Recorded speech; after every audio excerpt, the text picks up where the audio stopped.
Labas rytas arba gal jau laba diena visiems. Šios diskusijos tema yra, ko reikia ilgalaikiai taikai Ukrainoje šiandien. Manau, kad pakalbėsime ne tik apie ilgalaikę taiką, bet ir apie trumpalaikę, apie taikos planą.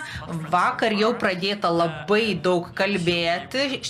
Šis planas yra ir šio forumo svarbi tema. Tad kalbėsime apie tai, apie viską, kas sieja su taika.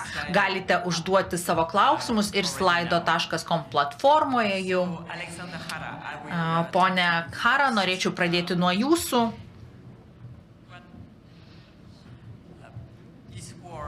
Šis karas yra plataus masto karas, netrukus žymėsime 4 metų sukakti, ko Ukrainai reikia, kad ji pastiprintų savo saugumą ir kas realistiškai gali būti pasiekiama per kitus porą metų, ką Europa gali padaryti. Kovojame su Ukraina jau beveik 4 metus, plataus masto kare. Tai pirmas toks didelis karas po didžiojo vadinamo patriotinio karo, tėvynės karo. Nematau jokių galimybių, kad tas karas baigsis labai greitai.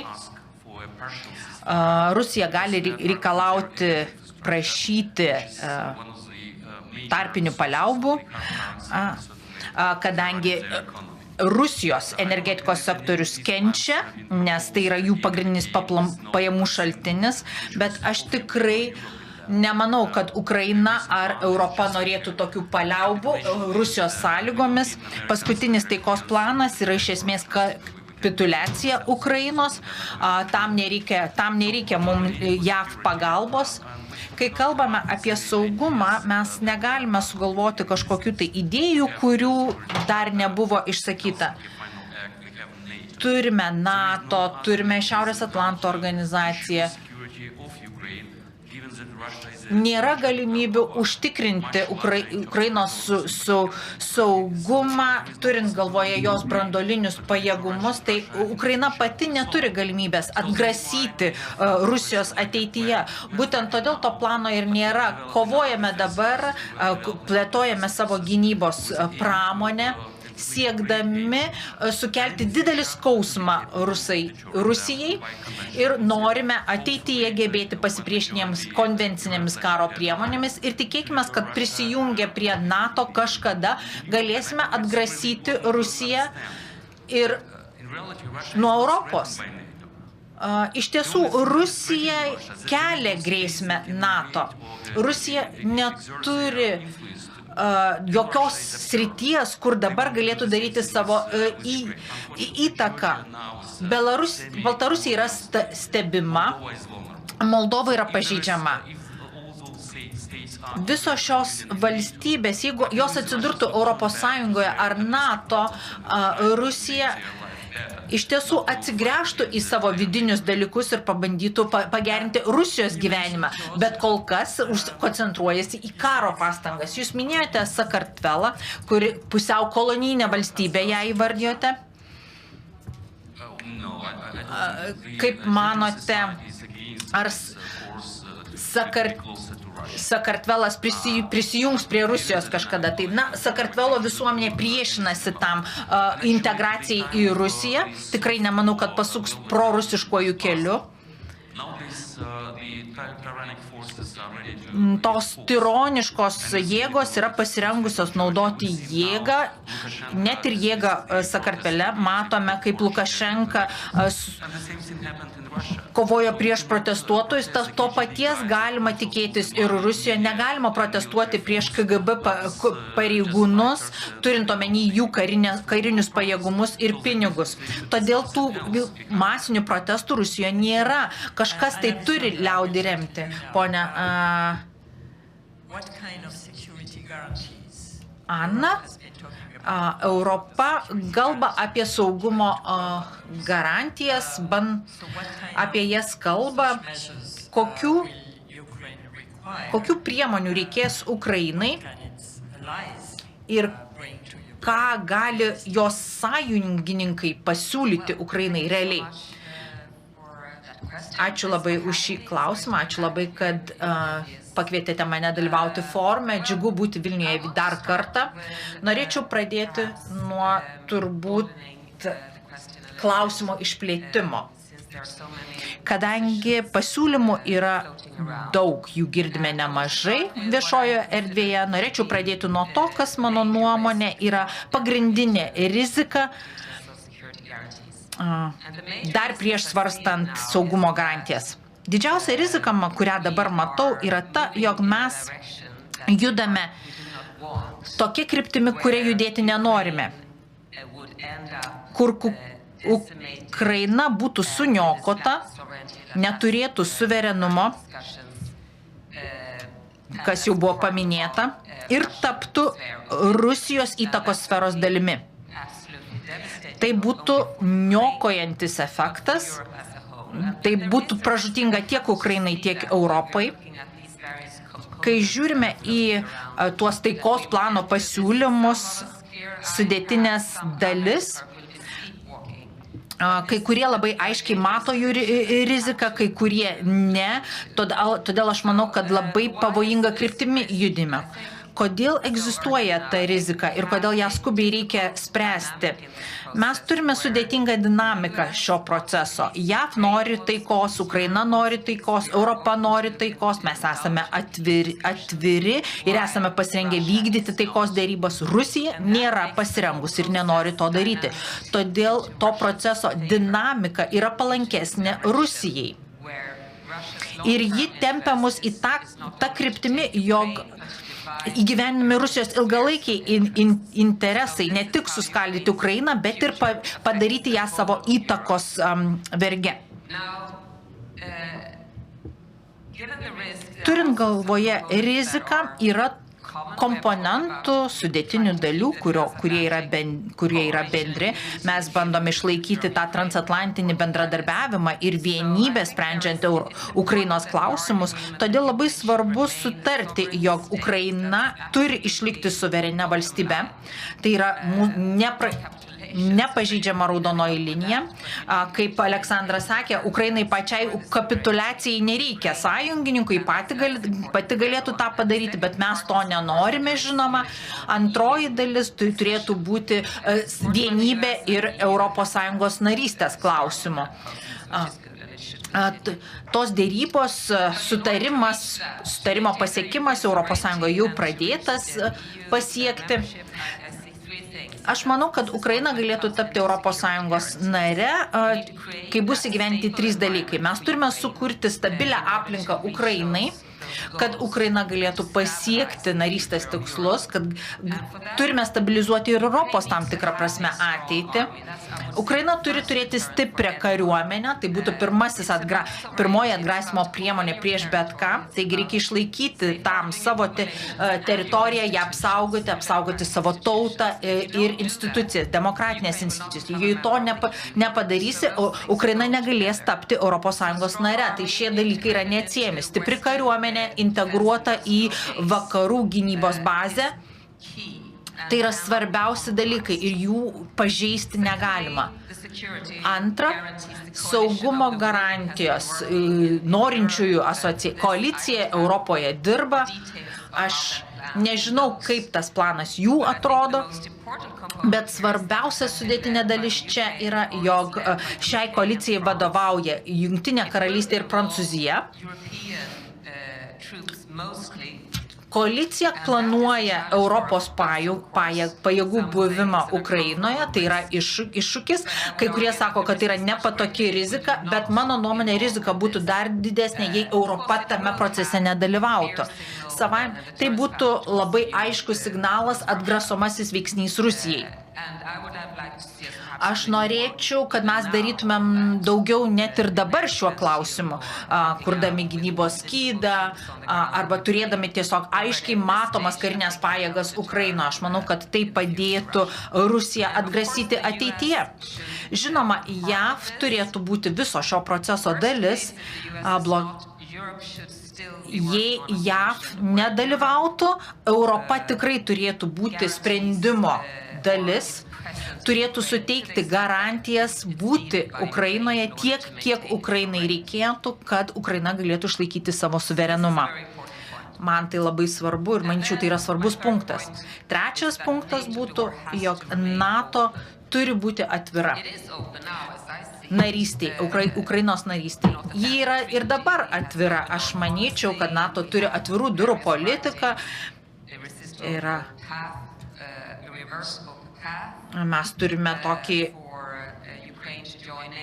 kelią Ukrainai prisijungti prie NATO, bet nereikėtų jokių kažkokių pareiškimų, mano nuomonė, daryti, kuriais būtų Ukrainai duris užvertos.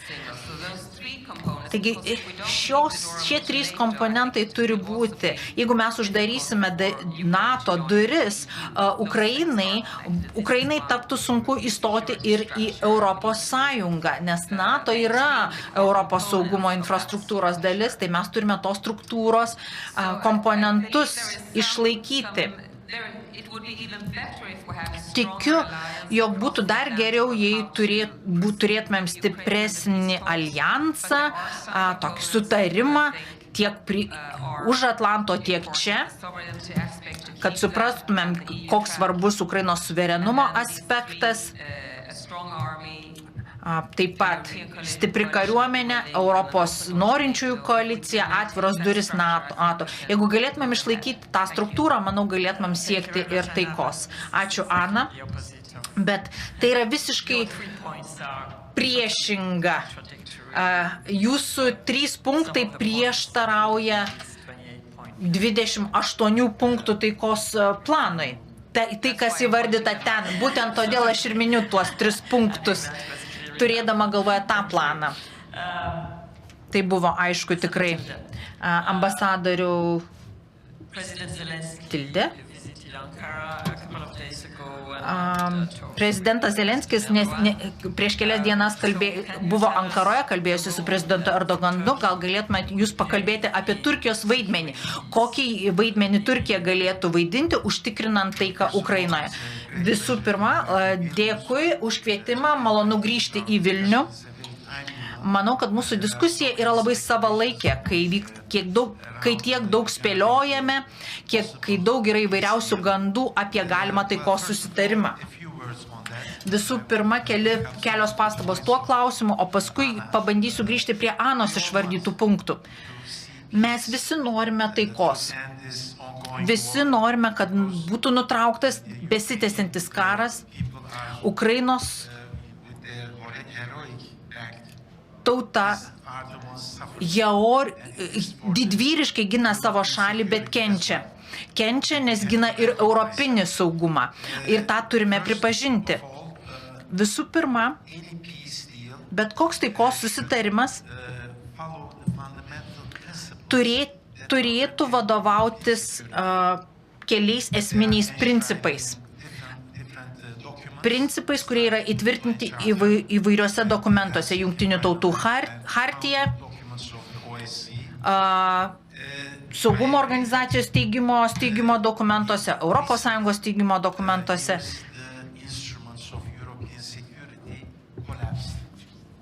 Kad nežlugtų Europos saugumo struktūra.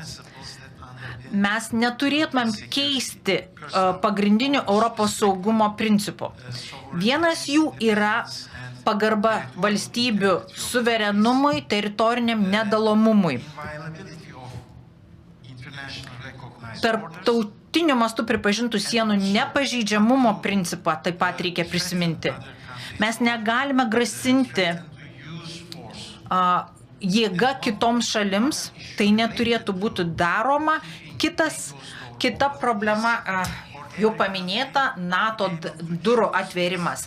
Bet jis turėtų būti išlaikytas, kadangi pati valstybė narė turi pasirinkti, kokias saugumo priemonės turėti. Ar ji nori būti NATO nare, ar ne. Vėlgi, grįžtame prie įvairių idėjų, kurios sklando viešajame diskurse. Ir tie pasiūlymai taikos dabar yra palankesni Rusijai nei Ukrainai. Ir mums reikia labai aiškiai komunikuoti savo draugams Amerikoje,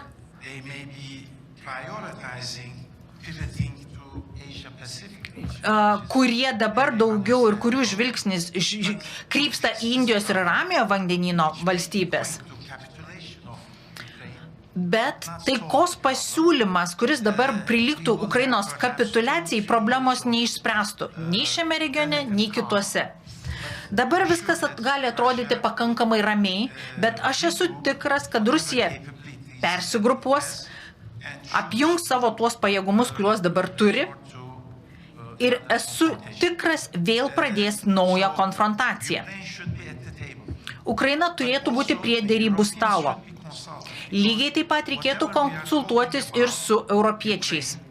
Nes kai kalbame apie Ukrainą, esminius principus jos saugumo, tie principai yra neatsiejami nuo Europos saugumo. Rusija vertina šį konfliktą kaip neapsiribojanti Ukraina. Būtent todėl yra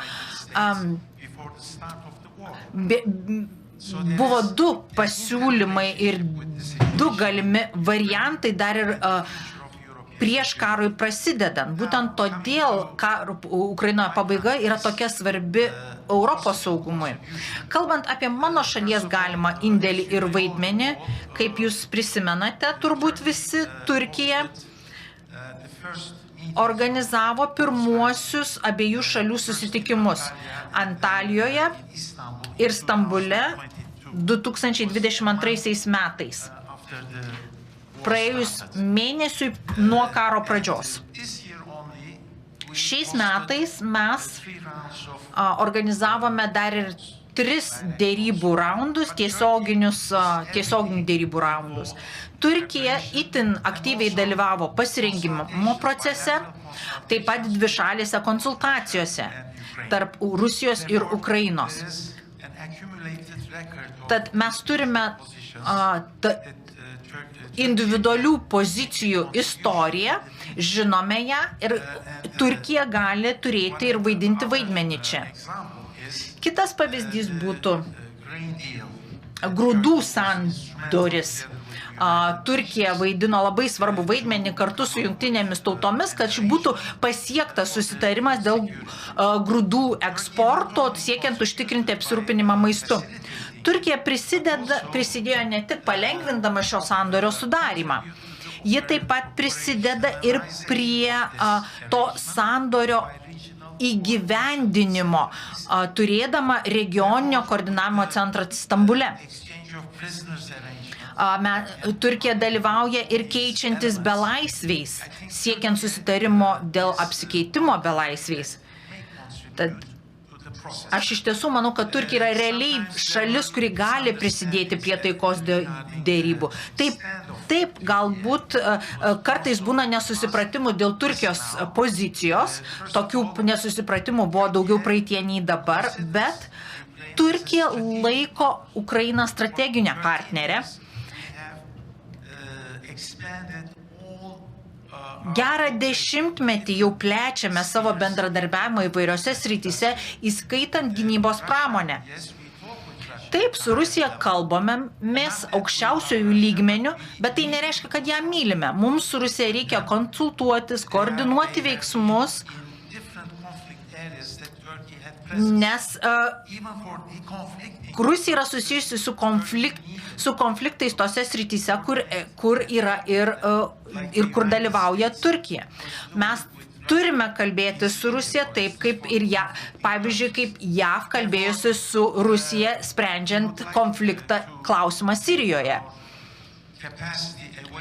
Mes turime pateikti savo ir suteikti prieigą prie savo pajėgumų, jeigu kažkada tai vyktų tos taikos dėrybos, bet Turkija lygiai taip pat supranta, kaip svarbu laikytis tų pagrindinių Europos saugumo principų ir lygiai taip pat kaip ir NATO narė.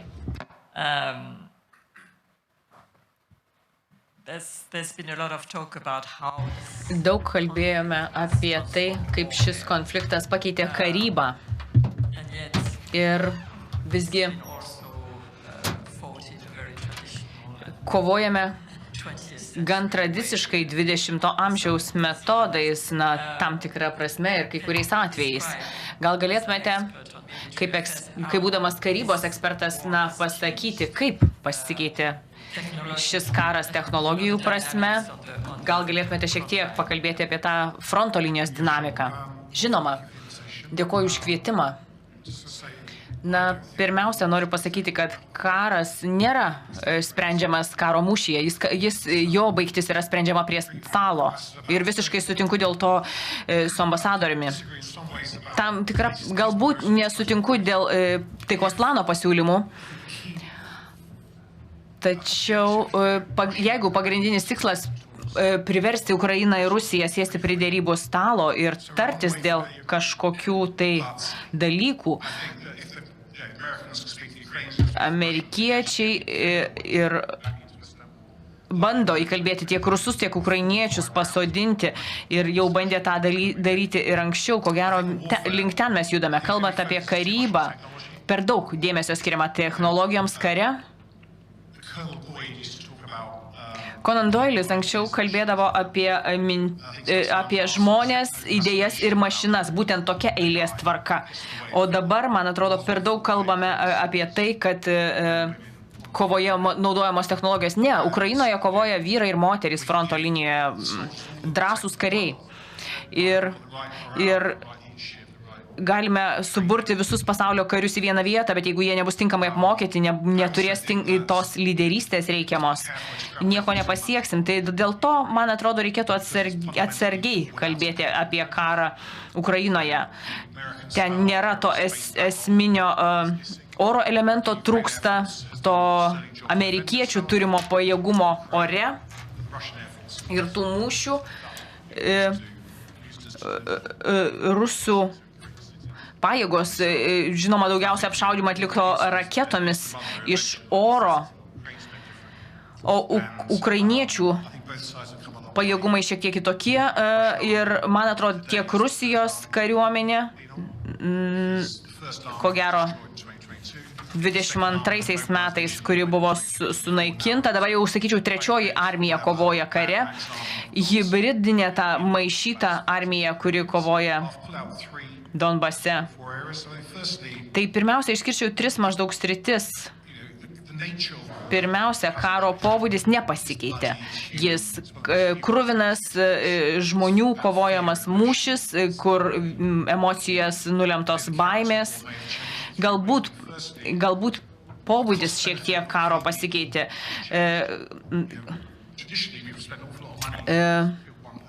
Anksčiau labai daug pinigų reikėjo sunaudoti, siekiant nužudyti vieną žmogų, vieną karį. Dabar tas gyvybės naikinimas yra pigesnis.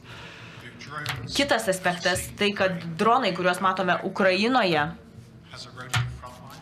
iš tiesų, sakyčiau, pakeitė fronto linijai. Visi sako, kad viskas kaip pirmą pasaulinį karą. Ne, šitam kare būtent nėra konkrečios, aiškios fronto linijos. Niekas nežino, kas ir kurias teritorijas jie kontroliuoja. 50 km spinduliu. Kalbant apie armiją, apie kariuomenę, tokiomis aplinkybėmis jiems kovoti labai sunku, ypatingai Ukrainos kariuomeniai. Taip pat per daug kalbame apie dirbtinį intelektą. Kalbant apie dronų tikslų pasirinkimą, apie jų nukreipimą, daugel duomenų apdorojimui taip, dirbtinis intelektas padeda. Tačiau sprendimus priimti reikia veido atpažinimo galbūt technologijų, kurios buvo sukurtos vos prieš 4 metus. Mums, Britams, Šiaurės Atlanto taryboje taip pat nemažai iššūkių kyla, o kaip mes pasitelksime tas technologijas, kaip pasitelksime dirbtinį intelektą, tas žaidimo elementas. Žmonės kalbėjo apie sužaidybinimą ir žaidimų dizaino elementą naudojamą karyboje. Man atrodo labai įdomu, kaip startuoliai Ukrainoje, privatus sektorius pasitelkia žaidimų kūrėjus būtent į karybą. Ir tai tikrai nebejotinai padės ir prisidės prie to, kaip keisis karyba ateityje. Tai galbūt skatina ukrainiečius žudyti daugiau rusų ir skatina jų motyvaciją, o tai yra labai svarbu. Jeigu galite pakeisti ir mąstymą sunaikinti karo automobilius, dronus leidžiančius asmenys. Man labai patiko jūsų pastebėjimas apie tą Twitterio paskyrą, kad uždrausta Rusijos papuošta Ukrainos. Ir sulaukė nemažai klausimų iš auditorijos. Vienas klausimas jums, ponė Formanai, apie visiškai kitokią šios konflikto dimensiją. Anot šito plano, kuris buvo nutekintas 19 punkto šio plano, Rusija turi 6000 kovinių galvučių. Kaip jūs vertinate šios skaičius? Džiaugiuosi, kad iškilo klausimas apie branduolinius ginklus jau prieš tai buvusioje diskusijoje. Jungtinės karalystės vadovybė daug investuoja į šiuolaikinę gynybą ir branduolinė gynyba buvo svarbi mūsų gynybos dalis. Tikime, kad branduoliniai ginklai padeda bent jau Europoje. Ir man sukėlė nerimą, galbūt tas nauja pradžia. Tačiau, kas man susirūpino kelia dar labiau, tai būtent ginklų kontrolės sistemos sugriuvimas, atviras dangus, nauja pradžia, Rusijos ilgo nuotolio raketų bandymai, perkelimas į savo branduolinių pajėgumų į Baltarusiją. Tai vienas iš Putino agresijos pasiekmių per pastaruosius 15 metų, tai būtent ir buvo tų tarptautinių sutarčių sugriuvimas. Nepaisant situacijos Ukrainoje, JAV ir Rusija turėtų atsisėsti ir kalbėti apie ginklų kontrolę, ne vien tik tai apie situaciją Ukrainoje. Ačiū Jums labai. Bendresnis klausimas apie ateitį, galbūt tolimą ateitį. Jeigu sukurtume naują saugumo architektūrą, pirmiausia, kas būtų tos šalys, kurios pasirašytų tokį susitarimą? Ar rastume tą trečiąją šalį, kuri galėtų prižiūrėti tokią saugumo architektūrą? Jeigu taip, kas galėtų imtis tokio vaidmens, stebėti ar netgi bausti, taikyti sankcijas tiems, kurie nesielgia pagal susitarimą? Aleksandrai, jūs? Pirmiausia, keletą žodžių apie rusai bandė pasinaudoti strateginę pusiausvyrą, bandydami kažkokių tai nuolaidų gauti iš amerikiečių. Man atrodo, kad ši administracija tam tiesiog nepritartų dėl paprastos priežasties. Pirmiausia, dėl to, kad yra dvi esminės galios – Rusija ir JAV. O dabar Kinija įžengia į šią areną ir 1000 kovinių galvučių, kurias gali pristatyti kinai per metus. Kodėl amerikiečiai turėtų apsiriboti, nes jie juk mato kylančią grėsmę ne tik iš Rusijos, bet ir iš Kinijos. Tai pirmas klausimas. John Bradley minėjo, kad yra ir kiti susitarimai susiję su Rusija.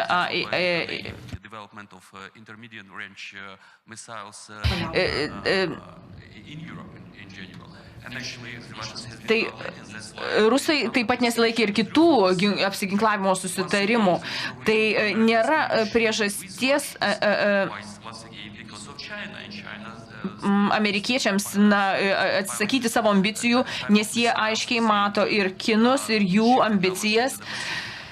Ir jie nori užsitikrinti galios pusiausvyrą Ramiojo vandenyno regione. Kalbant apie saugumo architektūrą, dar kartelį negalime vien tik tai blogomis mintimis vadovautis. Turime Chartijos 55 straipsnį ir NATO yra atvira organizacija, nors uždarė duris kai kurioms valstybėms.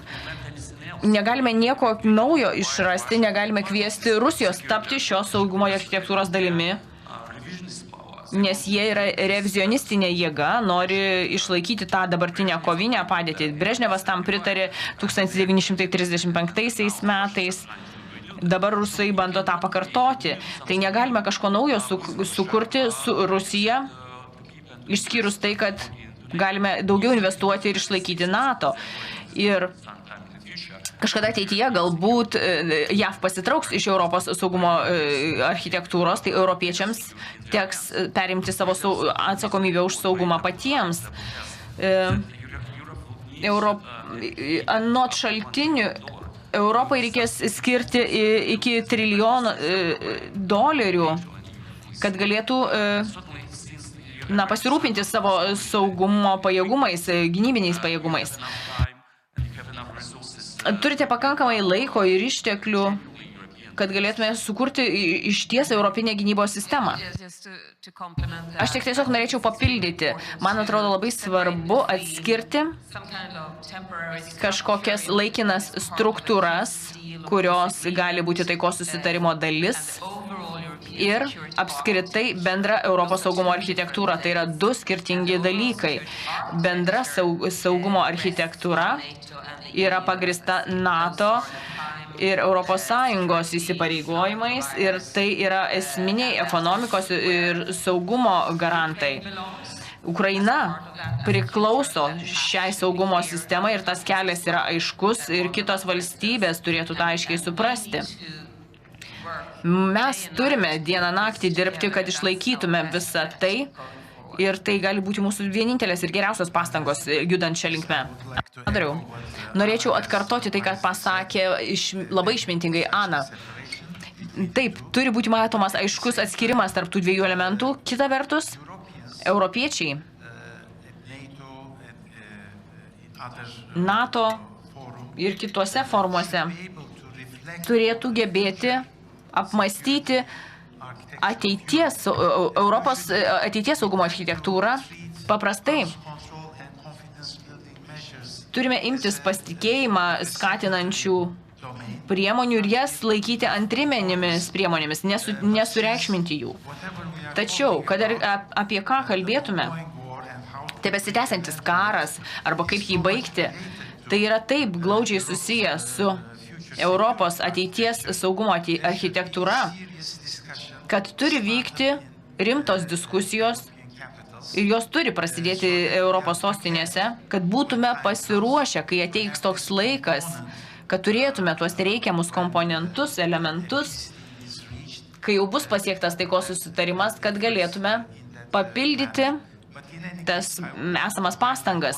Bet kokiu atveju noriu pabrėžti, bet koks taikos susitarimas neturėtų tik tai susitelkti ties paliaubomis. Jis turi siekti tvarios taikos, tvaraus sprendimo, kad po kelių metų neatsidurtume tokioje situacijoje, kai mus nustebintų vėl atsinaujinusi konfrontacija. Taip, neabejotinai, jūs kažką norėjote pridurti. Kita šio klausimo dalis, man atrodo, kalbant apie konkrečias kažkokias tai dėrybas ar provokacijas, o kaip užtikrinti tas paliaubas, kai fronto linija tęsiasi daugiau nei 1000 kilometrų? Ir kas tą padarys? Koalicija, ko gero, nėra pasiruošusi ten savo pajėgų siųsti. Gali būti, kad niekas to nedarys. Rusija tiesiog bando ignoruoti bet kokį siūlomą susitarimą. O tas susitarimas turi būti toks, kurio pasitikės abi pusės.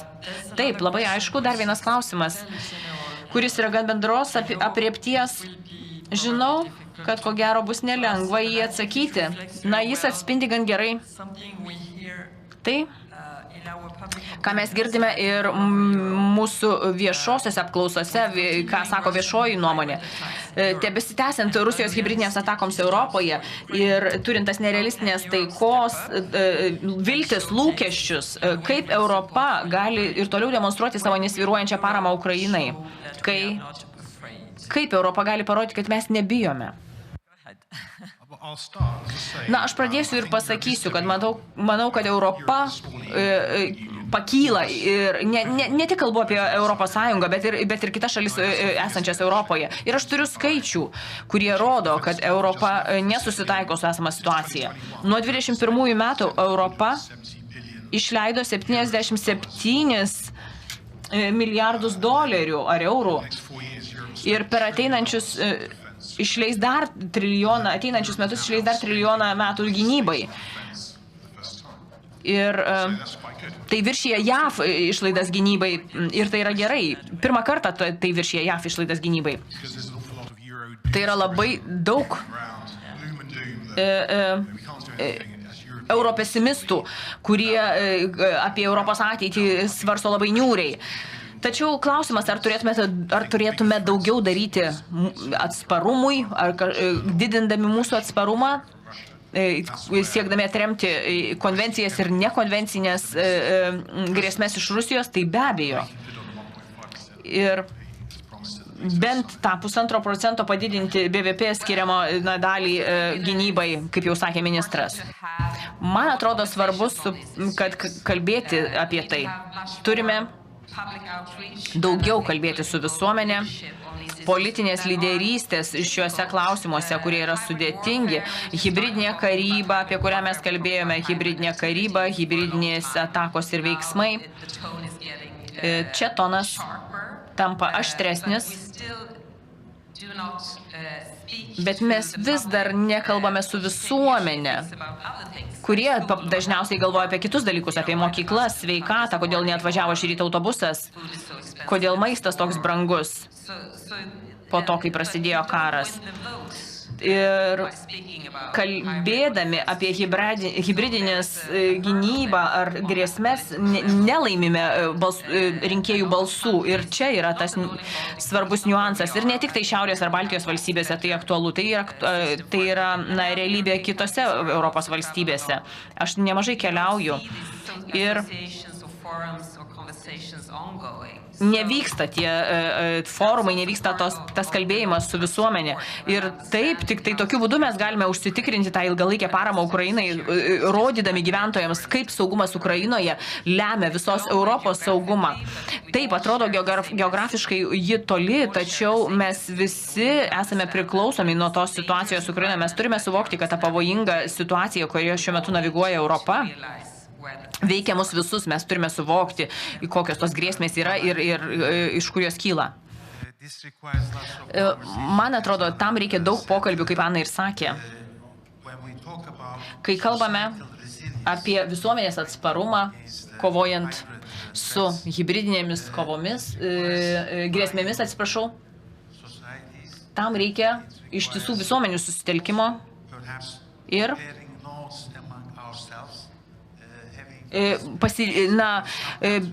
patirties dalymosi tarpusavyje. Kai kurios valstybės yra pafrontės valstybės ir jos yra labiau patyrę, žino geriau, labiau patyrę kovoje su tomis hibridinėmis grėsmėmis. Dar kalbant apie keletą žodžių, noriu pridurti apie atgrasimą ir gynybą. Buvo vienas klausimas, toks paminėtas, ta strateginė autonomija. Man taip pat labai nepatinka šis išsireiškimas. Čia buvo mano klausimas. Man atrodo, labiau reikėtų kalbėti apie strateginę atsakomybę. Ir Europa, žinoma, bando plėsti savo pajėgumus, gynybinius pajėgumus. Ji taip pat turėtų būti atvira ir ne ES sąjungininkams, kurie gali reikšmingai prisidėti prie gynybos pramonės auginimo ir pajėgumų. Įtrauktis nėra laikoma savaime suprantama, tai laikoma kažkokiu tai politikos abstraktu. Labai nedaug laiko liko trumpam klausimui. Man atrodo, tas klausimas bus skirtas jums. Tai yra konkretus klausimas. Ar NATO aukščiausio lygio pozicija turėtų būti iš naujo įvertinta dėl rytinio flango? Kadangi Europa tarsi nusitolina nuo visapimančios saugumo politikos. Nemanau. Man atrodo, svarbu išlaikyti amerikiečius, išstumti rusus ir, kaip prezidentas sakė, neprilygstama galia, karinė galia, branduoliniai ginklai gali mums tą padėti padaryti. Sąjungininkų ginkluotųjų pajėgų vadas sakė, kad turime iškelti vėliavas ant kiek galima daugiau stulpų ir NATO vėliavas ant kiek daugiau stulpų, tą padarėme su Suomija ir Švedija. Ir tam reikia mums europiečio lyderio, ar tai bus vokietis, ar tai bus prancūzas, nesvarbu. Tai tiek, man atrodo, laiko turėjome diskusijai, toliau turėsime dar daugiau įdomių diskusijų ir ačiū Jums už Jūsų dalyvavimą ir indėlį. Ačiū.